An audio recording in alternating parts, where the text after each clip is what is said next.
Chelsea secured a much-needed win as they bounced back from a three-game losing run by thrashing Southampton 4-0 at Stamford Bridge to go fourth in the Premier League. First-half goals from Christopher Nkunku, Pedro Neto and Levi Colwill put Stamford Bridge at ease after a nervous start against the league's bottom team on a night when a small group of fans protested the club's ownership before the game.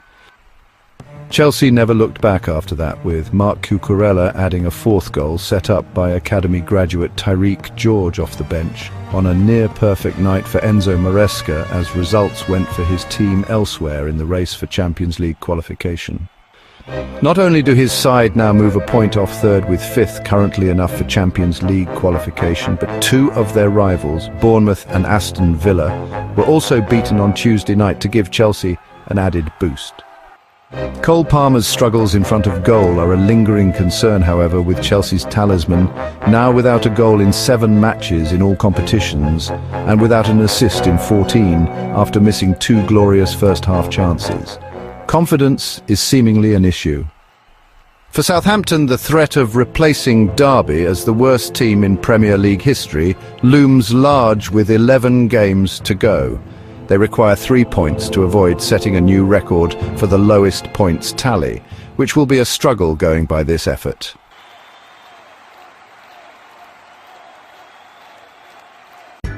Liverpool have moved 13 points clear at the top of the Premier League thanks to a 2-0 win over Newcastle. Dominik Szoboszlai opened the scoring, stroking home in the 11th minute after penetrating Luis Diaz's wing play, and Alexis Mac Allister put the result beyond doubt in the second half with a fine strike. Mac Allister's goal came via a Mo Salah assist, his Premier League leading 17th of the season. Newcastle did not have a shot on target and posed little in the absence of Alexander Isak, who missed out through injury. Which would have grown his lead in the race for the Golden Boot, but was denied by a fine Nick Pope save. Arsenal's draw at Nottingham Forest allowed the Reds to extend their lead, and they duly did, despite manager Arne Slot watching from the stands as he started a 2-game touchline ban.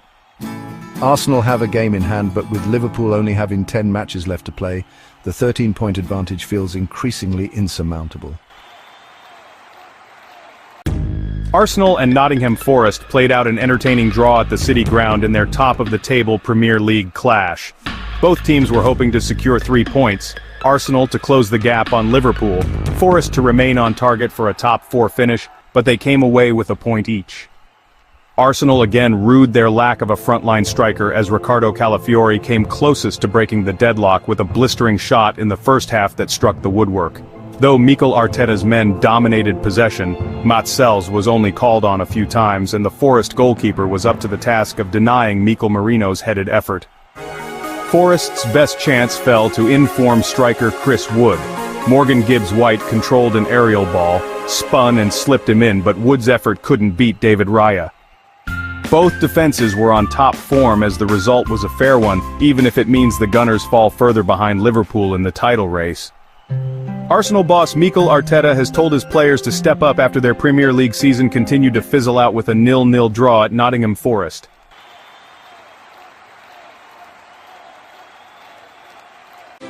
Ten-man Manchester United survived an almighty scare to beat Ipswich Town 3-2 at Old Trafford on Wednesday evening. After falling behind with just 4 minutes on the clock, United recovered and turned the game on its head via quick-fire goals. First, Sam Morsy netted an own goal before Matthijs de Ligt scored his first Old Trafford goal. However, Patrick Dorg was sent off shortly before halftime after a VR check for a nasty challenge on Ipswich winger Omari Hutchinson. Ipswich capitalized on their numerical advantage right before the break when Jadon Philogene cross evaded everyone inside the box. That marked his second goal of the night, and Ipswich were the ones heading into the break with their tails up. However, United reclaimed the lead right at the start of the second half, when Harry Maguire headed in just 2 minutes after halftime, connecting with a Bruno Fernandes corner. As a result of securing their first Premier League win in more than a month, United have climbed up to 14th in the standings, moving a point ahead of Everton. Chelsea